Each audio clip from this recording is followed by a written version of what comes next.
রবিউল আওয়াল, প্রথম বসন্ত। বসন্ত আসলে যেন সব দিকে কেমন নতুন নতুন লাগে। পৃথিবীর প্রত্যেকটি জিনিস নতুন সাজে সাজতে আরম্ভ করে। যে সমস্ত গাছগাছালিতে পাতা ছিল না, ওই গাছগাছালিগুলো আবার নতুন পাতা গজিয়ে যৌবন ধারণ করে। বিশ্বনবী মুহাম্মদুর রাসূলুল্লাহকে আল্লাহ এই মাসে পাঠিয়ে তাম পৃথিবীর মানবতার জন্যে একটা যৌবন উপহার দিয়েছে। নবীজিকে আল্লাহ পাঠিয়ে জানিয়েছেন, কুল বিফাদলিল্লাহি ওয়া বিরহমাতিহি ফাবিযালিকা ফালিয়াফরাহু হুয়া খায়রুম মিম্মা ইয়াজমাউন। যদিও আয়াতটা কোরআনে কারিমের দিকে ইঙ্গিত দেয়, তারপরেও কোন কোন তাফসিরে নবীজির দিকেও ইঙ্গিত আছে। আল্লাহ পাক বলেন, নবী আপনি বলুন, মানুষেরা যা পেয়ে আনন্দ করে, যা গেইন করে, যা অ্যাচিভ করে, যা অর্জন করে, যা পেয়ে মানুষ আনন্দে লাফায়, আনন্দ করে, আমি আল্লাহর কাছে এগুলো একটাও আনন্দের বিষয় না। আমার কাছে আনন্দের বিষয় হচ্ছে যারা আপনাকে পেয়েছে, আপনার আদর্শ পেয়ে যারা আনন্দ করে, এই মানুষগুলোকে বলেন তারাই আসল জিনিস পেয়েছে। সুবহানাল্লাহ। আমরা নবীজির উম্মত। গতকালকে কুষ্টিয়াতে একজন বিশ্বনবী মুহাম্মদুর রাসূলুল্লাহকে গালি দিয়েছে, আমি রাতে এসে দেখলাম। প্রতিবাদ চলছে কুষ্টিয়াতে। যারা এখনো পর্যন্ত এগুলো নিয়ে মেতে আছেন, থামেন না। বারবার আমরা সতর্ক করেছি, এ বাংলাদেশ না তামাম পৃথিবীর তুলনায়ও মুসলমানদের কাছে মুহাম্মদুর রাসূলুল্লাহর ইজ্জত, সম্মান, মর্যাদা অনেক বেশি। এজন্য যারা এগুলো করেন, পাগলামি বন্ধ করে। মানুষকে আইন হাতে তুলে নিতে বাধ্য করবেন না। যে কয় প্রকার মানুষকে মেরে ফেলা জায়েজ আছে, তার ভেতরে বিশ্ব নবীকে যারা অপমান করে, শাতেমে রাসূল নবীকে যারা গালি দেয়, এদেরকে মেরে ফেললেও কোনো অপরাধ নেই। সুতরাং এই সমস্ত কাজে আপনারা জড়াবেন না। আমরা নিজেরা আইন হাতে তুলে নিতে চাই না। বর্তমান বাংলাদেশে যে আইন আছে, এই আইন দিয়েই যদি বিচার হয়, তারপরেও আপনি কিন্তু ছাড় পাবেন না। অন্য জায়গায় পাগলামি করছেন, করেন।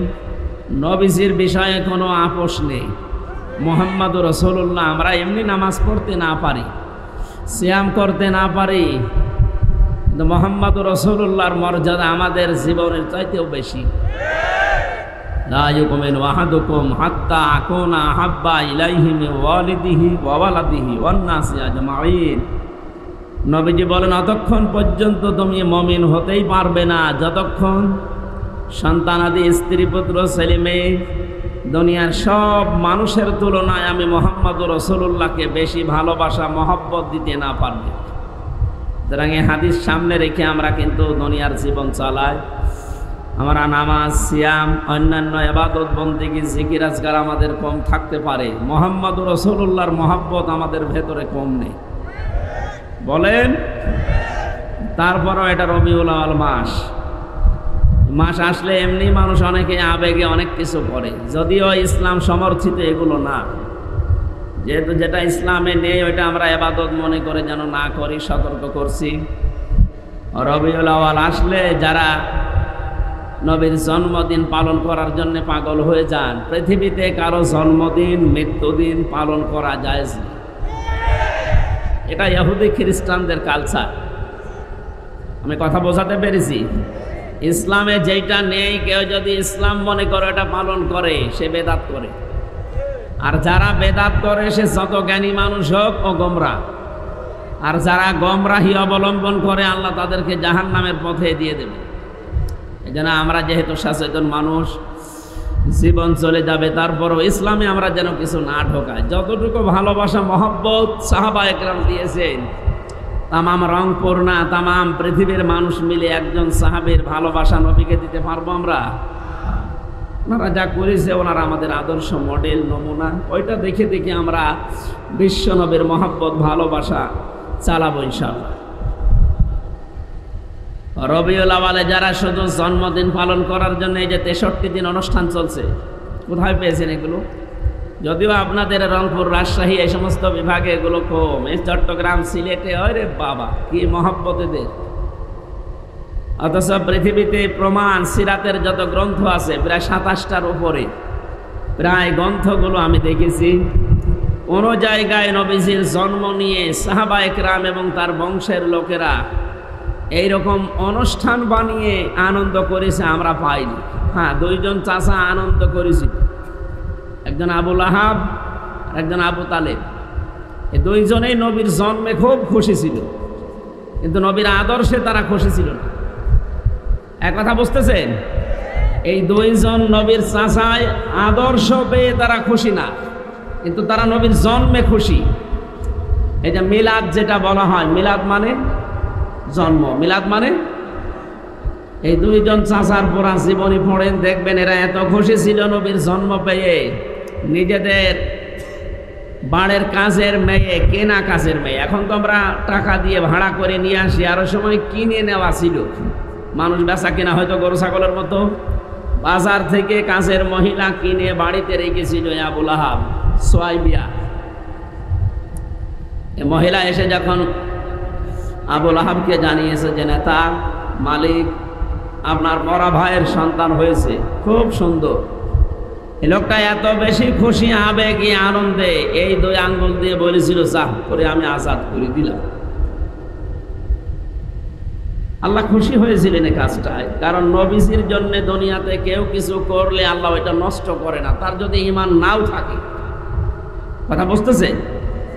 পৃথিবীর এইটা প্রমাণ আছে যে নবীর জন্য যা যে করবে ওইটা আল্লাহ ফেরত দেয় না, কারণ আল্লাহ নিজে মুহাম্মদুর রাসূলুল্লাহর আশিক। সুবহানাল্লাহ বলতে পারেন না? এই যে বালাগাল উলা বিকামালিহি আমরা পড়ি অনেকে। শেখ সাদি রহমতুল্লাহ আলাইহি 120 বছর দুনিয়ায় বেঁচে ছিলেন। তিনি 30 বছর এই পৃথিবীতে লেখাপড়া করেছিলেন। 30টা বছর, জন্মের পর থেকে 30 বছর পর্যন্ত একাধারে তিনি লেখাপড়ায় কাটিয়েছেন, পড়াশোনায়। বাকি 30 বছর তিনি শুধু ভ্রমণ করেছিলেন তামাম দুনিয়া। বাকি 30 বছর তিনি 2টা কিতাব লিখেছিলেন, একটা গলিস্থা আর একটা বস্তা। এই 2টা কিতাবের ভেতরে শেষের 30 বছর চিন্তা করলেন, জীবনে বহু কিছু লিখেছি, মুহাম্মদুর রাসূলুল্লাহকে নিয়ে আমি কিছু লিখতে পারি। উনি যখন একটা কবিতা লিখছিলেন রাতের বেলা, বালাগাল উলা বিকামালিহি কাশাফাত দুজা বিজামালিহি হাসনাত জামিউ খিসালিহি। এ পর্যন্ত লেখার পরে তার কলম বন্ধ হয়ে গেছে। তাহাজ্জুদের নামাজ আদায় করে জায়নামাজে তিনি ঘুমিয়ে গেলেন। স্বপ্নের ভেতরে মুহাম্মদুর রাসূলুল্লাহ এসে ডাক দিয়ে বলে, সাদি, চিন্তা কিসের? এখানে একটা মাসলা বের, আপনারা শুনতেছেন? এই যে এত বড় একজন বুজুর্গ মানুষ শেখ সাদি রহমতুল্লাহ আলাইহি, নাম শোনেননি? উনি নবীজিকে তাহাজ্জুদের নামাজের নামাজের পার্টিতে ঘুমন্ত অবস্থায় স্বপ্নে দেখেছিলেন। কি অবস্থায় বলেন? পৃথিবীর এই চর্মচক দিয়ে নবীজিকে জেগে থাকা অবস্থায় দেখা সম্ভব না, কিন্তু আজ 2-3 দিন একটা বিষয় নিয়ে বিতর্ক চলছে। বাংলাদেশের একজন নাম করা আলেম ছিলেন, কিন্তু বাতিলের 5 গোলাম, ফরিদউদ্দিন মাসুদ। এই লোকটা আকীদা পেশ করেছে যে আমি জীবিত অবস্থায় রাসূলকে দেখেছি। নাউজুবিল্লাহ। এটা কোনো মুমিনের আকীদা না, এটা ভ্রান্ত আকীদায় আছে। ও যদি তাওবা না করে ও মুশরিক। এই কথা বলছেন নাকি? হযরতে শেখ সাদি ঘুমের ভেতরেই তিনি বললেন, হে রাসূল, আমার চিন্তার বিষয়ে জীবনে বহু কিছু লিখেছি, কোনোদিন আমার কলম থেমে যায়নি। আজকে আপনাকে আমি লিখতে গিয়ে 3য় লাইনে আমার কলম থেমে গিয়েছে, আর মনে আসে না যে কি লিখবো, মিলাতে পারি না। নবীজি স্বপ্নের ভেতরে ডাক দিলেন, সাদি, কলমটা হাতে নাও, আর আমি যা বলি এটা লিখে নাও। বলো তো কে কে লিখেছিলে তুমি? হযরতে শেখ সাদি ঘুমের ভেতরে নবীজিকে শোনালেন, বালাগাল উলা বিকামালিহি কাশাফাত দুজা বিজামালিহি হাসনাত জামিউ খিসালিহি নবীজি বললেন, লেখো সাল্লু আলাইহি ওয়া আলিহি, বলে বলেন মারহাবা। এই লোকটার এই যে কবিতা, এটা দরুদ শরীফ না, এটা কবিতা, কিন্তু এটা এত বেশি প্রসিদ্ধি লাভ করেছে তামাম দুনিয়ায়, শুধু বাংলাদেশ না, পাকিস্তান, ভারতে না, বহু দেশে আল্লাহ আমাকে নিয়েছে। বড় বড় আলেম যারা ইসলামিক স্কলার, দেখি বক্তব্যের শুরুতে কয়টা লাইন আগে জনগণের সামনে বলে নেয়, যদিও এর ভেতর অনেক সুন্দর সুন্দর কথা আছে। এই লোকটার 120 বছরের জীবনের মাত্র এই একটা লাইন আল্লাহ পাক এত বেশি পছন্দ করেছিলেন নবীজির কারণে। কার কারণে বলেন বলেন? এই জন্য মানুষের জীবনের কখন কোন কাজটা কবুল হয়ে যায়, নবীজির জন্য দুনিয়ায় যে যা করেছে আল্লাহ, কাফের হলেও নষ্ট করেনি। এই যে আবু লাহাব, একটা কাফের, ওর নামে আল্লাহ কোরআনে সূরা দিয়েছেন, আয়াত নাজিল করেছেন, কিন্তু তার এই কাজটাকে আল্লাহ নষ্ট করেননি। যেই 2টা আঙ্গুল দিয়ে ওই ইশারা দিয়ে নবীর জন্মে খুশি হয়ে নিজের কাছের মহিলাকে আজাদ করে দিয়েছিল, কিয়ামত পর্যন্ত ওকে আল্লাহ শাস্তি দেবে কবরে, এইটা ফাইনাল। কিন্তু এই 2টা আঙ্গুল মুখের ভেতরে সোমবারের দিন যেদিন নবীজি এসেছিলেন, মুখের ভেতরে একটু যদি চোষা মারে একটু আনন্দ পায়। সুবহানাল্লাহ বলতে পারেন নাই? একটা কাফেরের কাজকে আল্লাহ নষ্ট করেননি নবীর জন্য। কার জন্যে?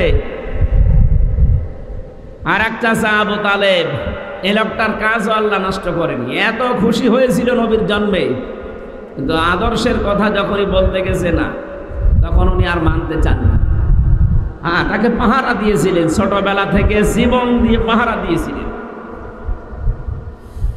কাফেররা যখন তাকে চাপ দিয়েছিল, আজকেও বিশ্বের দিকে তাকান, ইসলামের সঠিক কথাগুলো যারা তুলে ধরতে যায় তাদেরকে অনেকে চাপ দেয়, হুমকি ধামকি দেয়, পারে না, তাদের পরিবারকে ব্ল্যাকমেইল করে, পারে না, তাদের যারা সমর্থন করে, সাপোর্ট দেয়, তাদের পেছনে যারা আছে তাদেরকে পর্যন্ত চাপ দেওয়া হয়। ওই সময় আবু তালিব যেহেতু নেতা,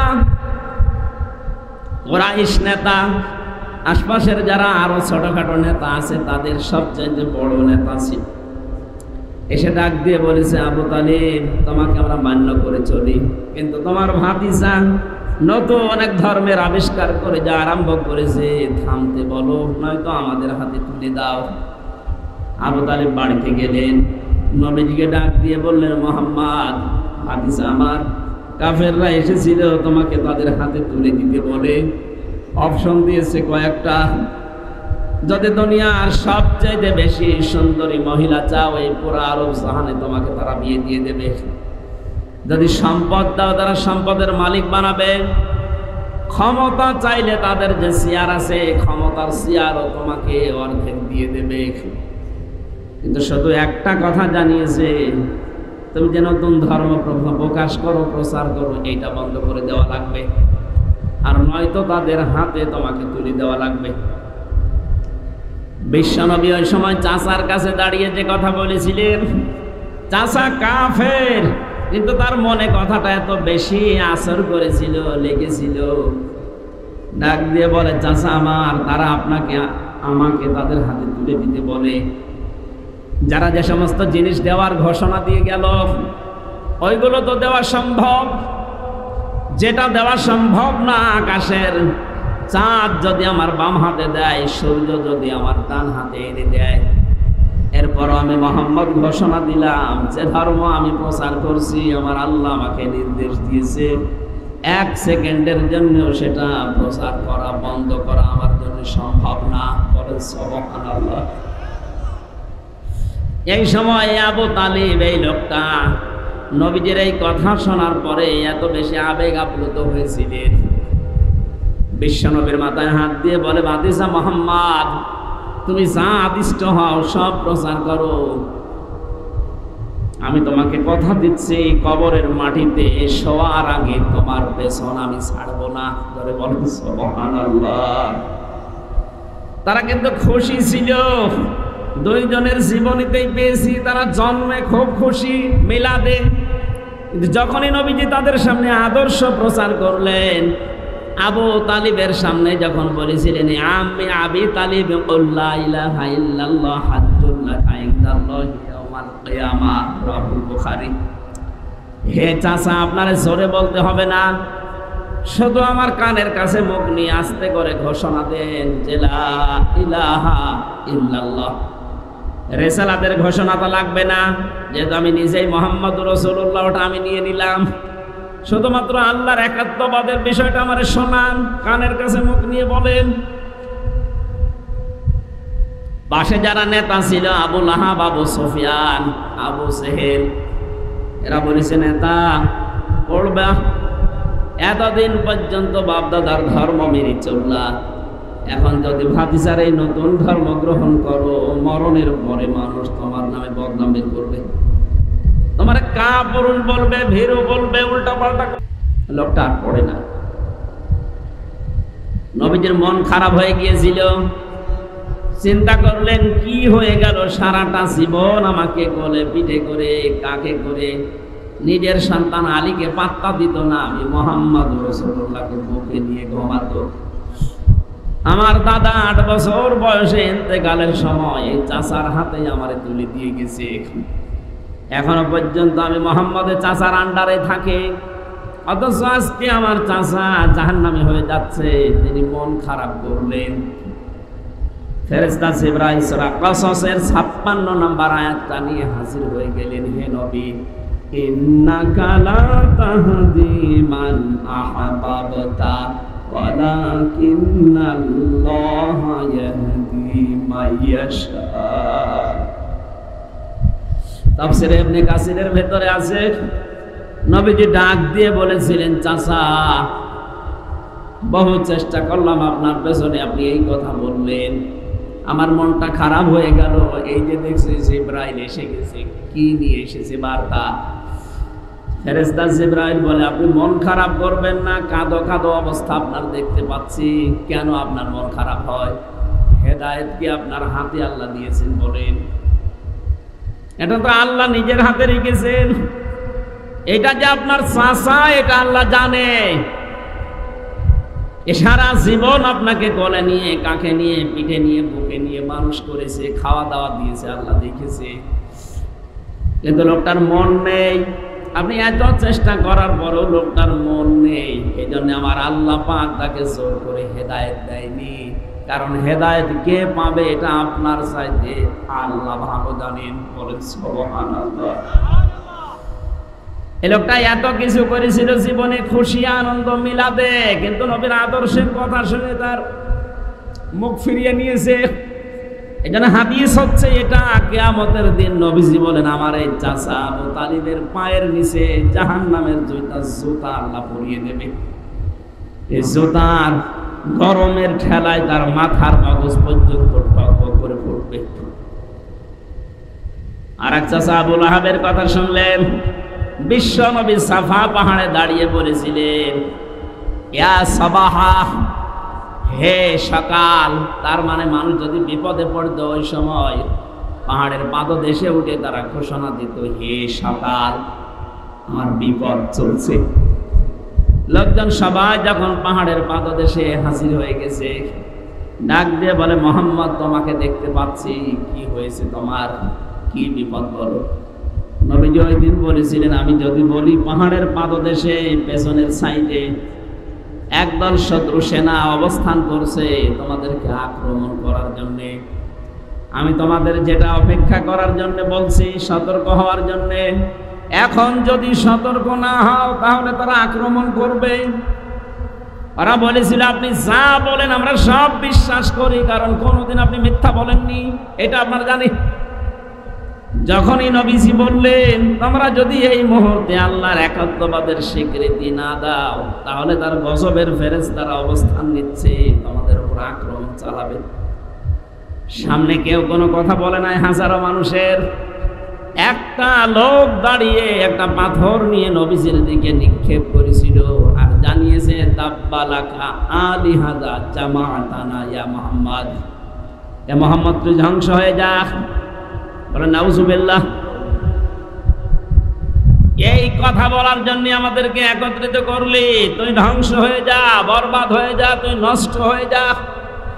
আল্লাহ পাক এত বেশি নারাজ হয়েছিলেন এই কথার দ্বারা, ও হাত তুলে পাথর নিক্ষেপ করেছিল মাত্র এক হাত দিয়ে।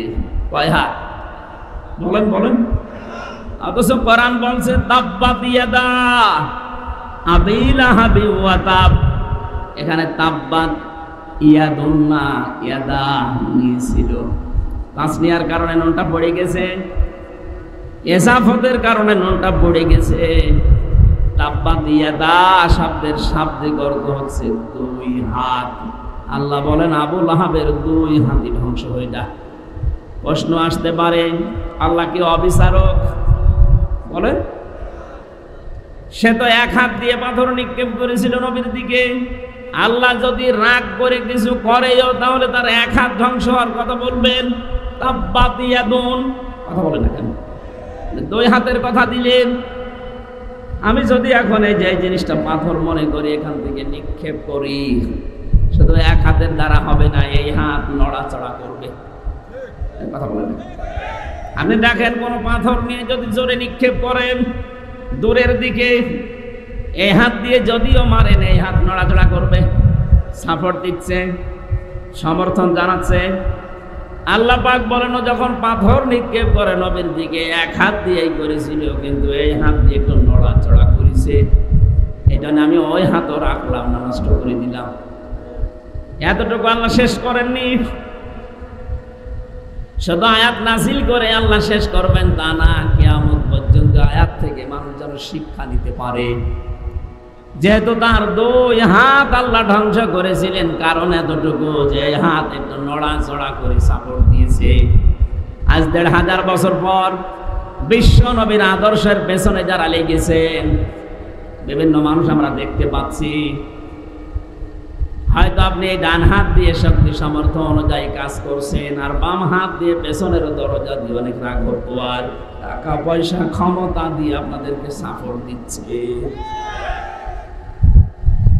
আবু লাহাবের যদি এক হাত দিয়ে পাথর নিক্ষেপ করে দুই হাতে ধ্বংস হয়ে যায়, আজ বিশ্বে যারা মুহাম্মদুর রাসূলুল্লাহর আদর্শের পেছনে লেগেছেন আর পেছনে যারা নড়াচড়া দিচ্ছে বাম হাতের মতো, কাউকে আল্লাহ ছাড় দেবে না, ধ্বংস করে দেবে। আল্লাহ পাক বলেন মা আগনা আনহু মালুহু ওয়া মা কাসাব। শুধুমাত্র সে না, তার দুই হাত না, অতাব্বা সে ধ্বংস হয়েছিল, এটা প্রমাণিত। কতদিন পর্যন্ত মরে প্লেগ রোগে পড়েছিল ঘরের ভেতরে, যখন দুর্গন্ধ ছড়িয়েছে এলাকার মানুষেরা তার সন্তানদেরকে আত্মীয় স্বজনদেরকে যখন ঘৃণা ঘৃণা ঘৃণা এই শব্দগুলো উচ্চারণ করেছে যে আপনারা মানুষ, আপনাদের কারণে এলাকায় আমরা বাস করতে পারি না। লোকটা মরে পড়ে তাকে কবর দেওয়া, মাটিতে দেওয়া, ওর কাছে যাওয়া সব ভয় আছে। এজন্য নবীজির পেছনে যারা লাগে, তার দুশমন যারা, তাদেরকে আল্লাহ এত বেশি অপমান করে, অপদস্থ করে। আপনি দুনিয়ার দিকে তাকান, এই ১৫০০ বছর আল্লাহ ঠিক ওইটাই করছে। ওদেরকে এত নিচে নামা, এত অপমান করে, ওর কাছেও মানুষ যেতে রাজি না। এই কালামানিকের দিকে তাকান, হয়তো নবীজিকে কিছু বলেনি, কিন্তু নবীর নায়েব যারা, নবীর ওয়ারিস যারা, নবীর উত্তরাধিকারী, নবীর আলেম যারা, তাদের পেছনে সবচাইতে বেশি ভূমিকা ছিল এই লোকটার। এক কথা বলে না কেন? এবং হাসানুল হক ইনুর, রাশেদ খান মেননের, এই শয়তানরা আর যাই করুক, আলেমদের পেছনে লাগার এক নাম্বার উস্তাদ ছিল। আল্লাহ এদের অপমানও বেশি করেছে। আর উপরে ঠিকঠাক, ভেতরে সদরঘাট যারা ছিল, উপরে আলেমদের সাথে ভালো ব্যবহার করত, আর ভেতরে গোড়া কেটে দিত। তার ভেতরে হাউ আঙ্কেল একজন, ছোট হুজুর যে পিসকে হুজুর, ওইটা আমার সাথে ছিল ছেলে, ও আমারে বলছিল হামজা ভাই, এই হাউ আঙ্কেল উপরে উপরে আমরা দেখি অনেক ভালো মানুষ, ব্যবহারও ভালো করতো। রিমান্ডে আমারে যখন নিয়েছে, হাতির ঝিলে রাত 12:30টার সময় আমারে নিয়ে গেল। দুই দিকে রাস্তা ব্লক করা, 12:30 একটায় আমার পুরা পোশাক খুলেছে, হাতে আমার সিগারেট লাগিয়েছে, একটা অর্ধ উলঙ্গ মেয়ে লোক কোথা থেকে যেন নিয়ে এসে আমার পাশে দাঁড় করিয়ে ছবি তুলছে। যারা যারা আছে আমার সামনে, পুলিশের কনস্টেবল এসআই যারা, ওরা বলছে এইটা সকালবেলা ইন্টারনেটে দিয়ে দেব, মানুষকে জানবে দেশের মানুষ যে হুজুর কত খারাপ। এত অসহায় মনে হচ্ছিল নিজেকে। এমনিতেই তো আমি ছোট মানুষ ওদের তুলনায়, আমার বয়স বেশি, কিন্তু আমি তো সাইজে ছোট। যে মেয়ে লোককে নিয়ে এসেছে তার মাথা পর্যন্ত আমি, এত লম্বা মেয়ে লোক, আর আমি তো মাত্র 2 হাতের বেশি না, আমারই মাথা পর্যন্ত। এক এসআইকে ডাক দিয়ে বললাম, ভাই আপনারা যা করছেন এটা কি হারুন সাহেব জানে? জানে না মানে? উনি তো করাচ্ছে। অথচ তার আগের দিনও রিমান্ডে এত ভালো আচরণ আমার সাথে করে গেল। মাওলানা সাইদি সাহেব, মাওলানা মামুনুল হক, এমনকি আমির হামজা, এ সমস্ত নাম নিয়ে বেশ ভালো ভালো কথা বলছিল আমার মুখ থেকে কিছু বের করার জন্যে। অথচ আজকে নাকি আচরণগুলো সব তার নির্দেশে হচ্ছে। চোখের পানি ফেলে দিয়ে বললাম, মাবুদ আমি আর যাই হয় তোমার নবীর ওয়ারিস। আর বলো না কেন? আজকে যা করলো তুমি তো দেখলে, কালকেই নাকি ওরা ইন্টারনেটে দেবে। যা যা করেছে আল্লাহ, তুমি যদি সত্যি এগুলো দেখতেছো, আমার বিশ্বাস তুমি ওর সাথে এরকম করো। আল্লাহ করে নাই? হ্যাঁ বলেন বলেন। ও ছোট হুজুরের হয়তো কয়েক ইঞ্চি আমি জানি না, কিন্তু এর যে 3 ইঞ্চি, তামাম দুনিয়া চিনি ফেলেছি। অনেক মহিলারা এখন জিকির করছে 3 ইঞ্চি 3 ইঞ্চি। মানুষ জিকির করে আল্লাহ, আর ওরা জিকির করছে 3 ইঞ্চি। আলেমদের উপরে উপরে অনেককে ভালো ব্যবহার করতে দেখেছি কাউন্টার টেরোরিজমের রিমান্ডে, কিন্তু ভেতরে ভেতরে মানুষগুলো এত বেশি জঘন্য আচরণ করেছে, একটাকে আল্লাহ ছাড়ে নাই। আমার যে লোকটা 11 ঘন্টা টাঙিয়েছিল, এই আসাদুজ্জামান, কাউন্টার টেরোরিজমের প্রধান, একটা মানুষ নামে কলঙ্ক, একটা টাটকা নির্ভেজাল শয়তান, আমার কালো কাপড় দিয়ে চোখ বেঁধে নিয়ে মাটির নিচে নিয়ে মানুষকে বলতো পিটা। অথচ নিজের কামরায় যখন নিয়ে যেত রাতে, তখন তার আচরণ ফেরেশতার মতো। পরবর্তীতে কনস্টেবল যারা, এসআই যারা, ওদের জিজ্ঞাসা করতাম, ভাই এই এই যে আচরণগুলো করলো, উনি জানে না। জানে না মানে? উনি তো করাচ্ছে। আমার মোবাইলটা 3 বছর পরে আদালত ফেরত দিয়েছে কয়েকদিন আগে। আমার মামলা সব খারিজ হয়ে গেছে, ওই দিন ফ্ল্যাশ মেরে সব নষ্ট করে দিয়েছে। এমন কোনো কিছু নেই যে ওরা দেখে নাই, যা ছিল। এমনকি সেই বিয়ের সময় একটা ছবি তোলা ছিল ম্যাডামের, ওই ছবিটা পর্যন্ত আমার রিমান্ডে দেখিয়ে বলছে, কে শাবনুরের ছবি না পূর্ণিমার ছবি আপনার এই মোবাইল? পূর্ণিমা কোথায় পাবো আমি? দেখি ওই ম্যাডামের বিয়ে রয়েছে, তোমার ম্যাডাম। এবার আমার বলছে, হুজুর এত সুন্দর বউ পায় কি করে? দাঁড়ান, আপনার বউ তুলে নিয়ে আসছে। বলেন ওর চরিত্র কি দেখেছি?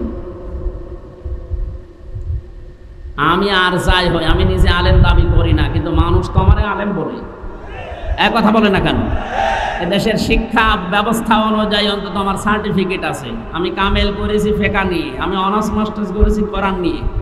এই হিসাবে মানুষ আমাকে এই দেশের সার্টিফিকেট অনুযায়ী আলেম বলে। নবীর ওয়ারিস আমাকে ভাবে আপনি যা করলেন জেনে শুনে, অথচ মাঝে মাঝে এসে বলতে আপনার কোনো দোষ নেই। আমরা জানি দোষ নেই, আপনি এগুলো করেন কেন? সাধারণ যেভাবে আচরণ করেন মানুষের সাথে ওইরকম করেন, জেলে দিয়ে দেন। জেলে থাকা অত ঝামেলা না, কিন্তু আমরা রেখেছিল যে ফাঁসির কন্টেম সেলের ভিতরে 24 ঘন্টা তালা লাগিয়ে রাখে। এদিকে 2.5 হাত, এদিকে 3.5 হাত, মনে হচ্ছে কবরে আছে। এটা 2 দিন 5 দিন 7 দিন 3 বছর একটাকে আল্লাহ ছাড়ে নাই। দেখেন যেইগুলো এরকম উপরে ভালো ছিল ফিটফাট, ভেতরে সদরঘাট, প্রত্যেককে আল্লাহ অপমান করেছে। অন্তর্বর্তীকালীন সরকার আসার পরে দেখি ওদেরকে সব ওএসডি করেছে। শুধু ওএসডি না, ওদের এখন যা অবস্থা। সেদিন আমার মামলার রায় হওয়ার দিন আমি আদালতে দাঁড়িয়ে কল দিয়েছিলাম, মামলা রায় হয়েছে। এতদিন ওরা আমি স্যার বলতাম, এখন দেখো উল্টো করে আমার স্যার বলছে। বলছে, স্যার আপনি কল দিয়েছেন, আলহামদুলিল্লাহ, আপনি জীবনে যেন আর আমার নামে কিছু বললেন না। বললেন না মানে তুই ধরা পড়ার পরে আমার বাবার কাছ থেকে 10 লাখ টাকা নিয়েছিস, বললে যে হুজুরের নামে আমরা আর মামলা দেব না, টাকা দে। আমার বাবা একেবারে হন্তদন্ত হয়ে তাড়াতাড়ি করে 8 লাখ পাঠিয়েছে। বললি যে মামলা দেব না, নাই তো 50টা মামলা দেব। কথা ঠিক রাখেনি, টাকাও নিল আর একটা মামলাও দিল, আবার রিমান্ডেও নিল। এদের যে চরিত্র, এরা যা করেছিল ওপরে ওপরে আর ভেতরে যা করেছে, জঙ্গি নাটক সাজিয়ে এই মনিরুল আমার নামে এই মামলা দিয়ে এমন এমন কাজ করেছিল, মনে করেছিল এর দ্বারা বাংলাদেশ জামাতে ইসলামী এবং ছাত্র শিবিরকে এদেশের এবং বাইরের দেশের মানুষের কাছে একে কালার করে দেব। আল্লাহ পুরা উল্টিয়ে দিয়েছে। জামাত আর শিবিরে দেশে এখন যে জঙ্গি না, এটাতে মানুষের সঙ্গী, এটা প্রমাণ হয়ে গেছে। ডক্টর শফিকুল ইসলাম মাসুদ মাদ্দাজিল্লুহুল আলী বড় ভাই ঘোষণা দিয়েছে, দেশে যদি ইসলাম উপরে উঠতে পারে, ক্ষমতায় যেতে পারে, জঙ্গি মুক্ত রাষ্ট্র আমরা উপহার দেব। ওদের এখন গাত্রদাহ শুরু হয়ে গেছে। এই আবার কোন কোন মন্ত্র পড়ছে। তোমরা যেটা দিয়ে উল্টা পাল্টা রিপোর্ট তৈরি করে বাইরের দেশকে দেখিয়ে যে না এদেশ কোরআনের হাতে দেওয়া যাবে না, এদেশে জঙ্গি আছে, ওরাটা নাটক বানিয়ে মঞ্চস্থ করতে সব এখন উল্টিয়ে গেছে। বাইরের যত দেশ এখন সবাই প্রমাণ পাচ্ছে না এদেশে যারা ইসলামপন্থী এই মানুষগুলো জঙ্গি না, এদেরকে জঙ্গির ট্যাগ লাগানো হয়। ট্যাগ লাগায় কারা? যারা আসল জঙ্গি। কথা বলেন। জঙ্গির নামে যে লোকটার ফাঁসি দিয়েছেন নাটক করে আব্দুর রহমান শায়েক, এই লোকটা আপনাদেরই আত্মীয়, আমি নাম নিলাম না। কথা বলছেন না কেন?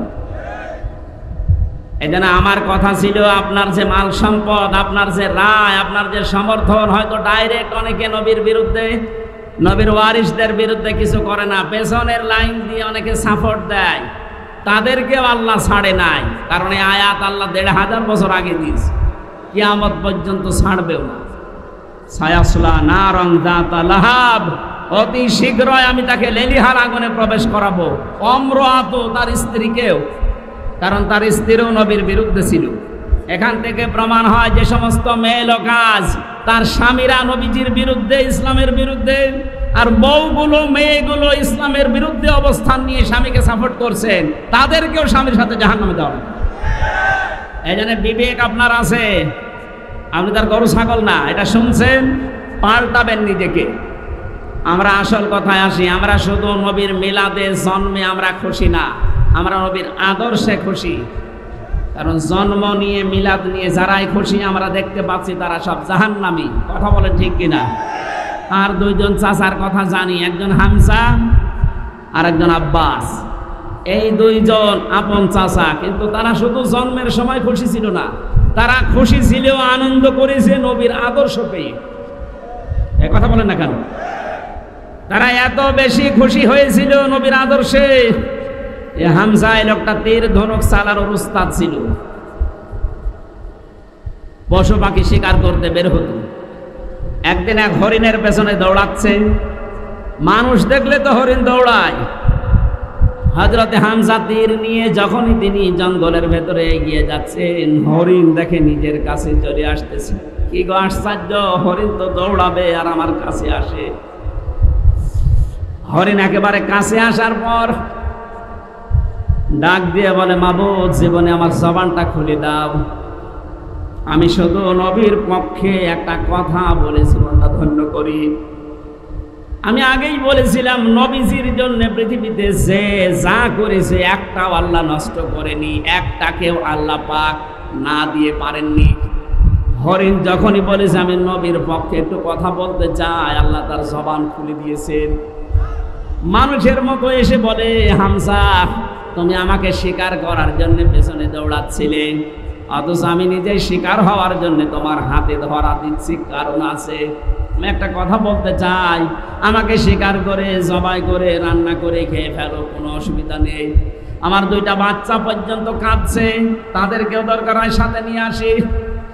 কিন্তু তোমার এতিম ভাতিজা ভাই নেই, তার একটা সন্তান আব্দুল্লাহর ছেলে মোহাম্মদ। এদেশের নেতা যাকে তোমরা মনে করো আবু জেহেল, রক্তাক্ত করে কাবার পাশে ফেলে রেখে দিয়েছে। আমি তোমার কাছে জানতে চাই এর কোনো প্রতিবাদ তোমার জানা আছে কিনা, তুমি কিছু করতে চাও?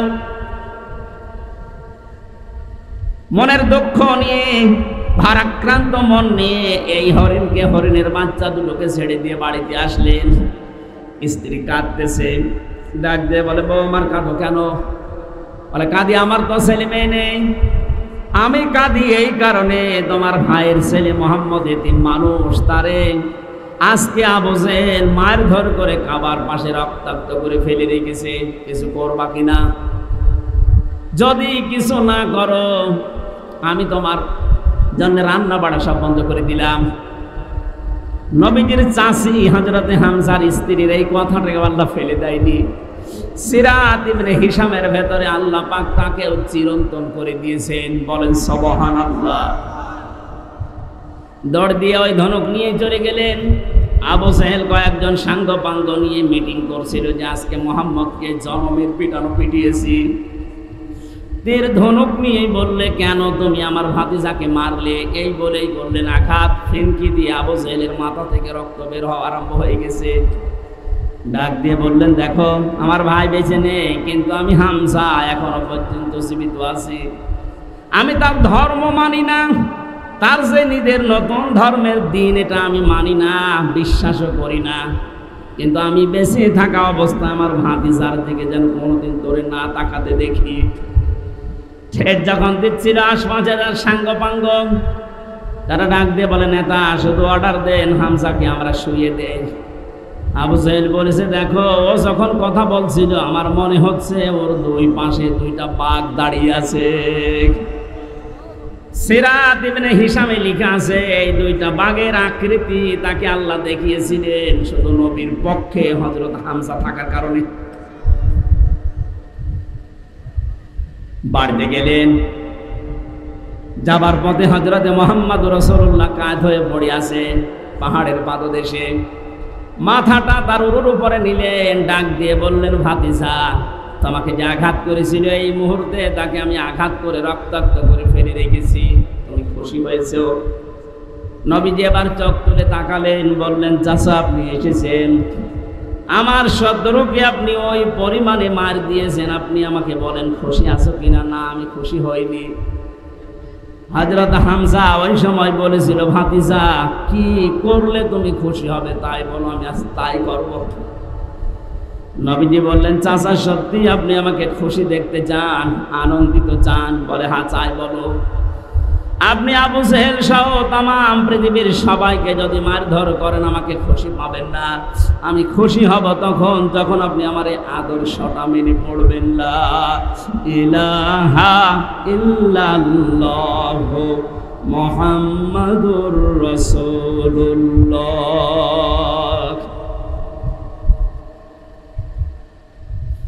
হযরতে হামজা ওই দিন বলেছিল তোমাকে আজকে খুশি করার জন্য এহানো কাজ নেই আমি করব না, এই মুহূর্তে তোমার সাথে আমি ঘোষণা দিয়ে দিলাম।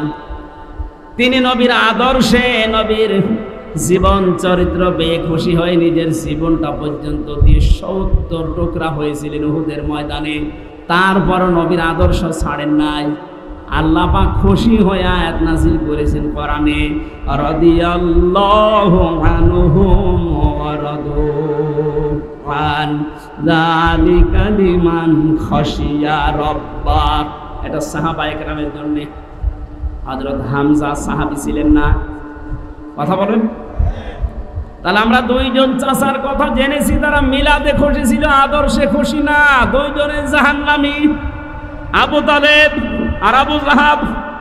অপর দুইজন চাচা হযরতে হামজা, হযরত আব্বাস, এ দুইজন শুধু তারা জন্মে মিলাদে খুশি হয়নি, তারা আদর্শ পেয়ে খুশি হয়ে গেছে, আনন্দ করেছে, নিজের জীবন পর্যন্ত বিলিয়ে দিয়েছে। আল্লাহ দুইজনকে জান্নাত দিয়ে দিয়েছে।